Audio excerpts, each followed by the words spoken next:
FM method ইংরেজি শেখার একটি বিজ্ঞানসম্মত পদ্ধতি। এই বাক্যটিকে আমরা ইংরেজিতে ট্রান্সলেট করব। সেক্ষেত্রে আমাদের প্রথমে কি আসবে?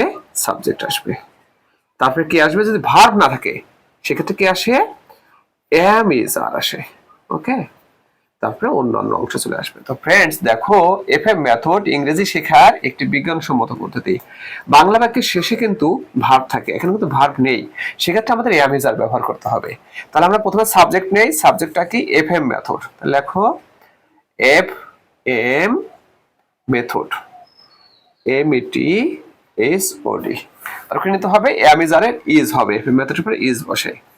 এফএম মেথড তারপরে কি আসবে? একটি বিজ্ঞানসম্মত পদ্ধতি।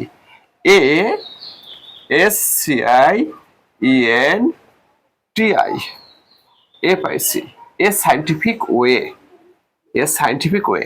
তাহলে subject plus M is R plus কি? একটি বিজ্ঞানসম্মত পদ্ধতি, এটা নিয়ে আসি, এ সাইন্টিফিক ওয়ে। এখন আমরা নেব এইটুকু ইংরেজি শিখার, তাই না? কি হবে? To learn, L E A R N, learn English, E N G L I S S. তো ফ্রেন্ডস এখান থেকে আমরা কি শিখলাম? প্রথমে subject, okay.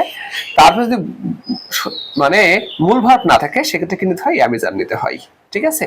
FM method is, তারপরে একটি বিজ্ঞানসম্মত পদ্ধতি, এ সাইন্টিফিক ওয়ে, তারপর কি? ইংরেজি শেখা, টু লার্ন ইংলিশ। ফ্রেন্ডস অসংখ্য ধন্যবাদ এই ক্লাস অংশগ্রহণ করার জন্য।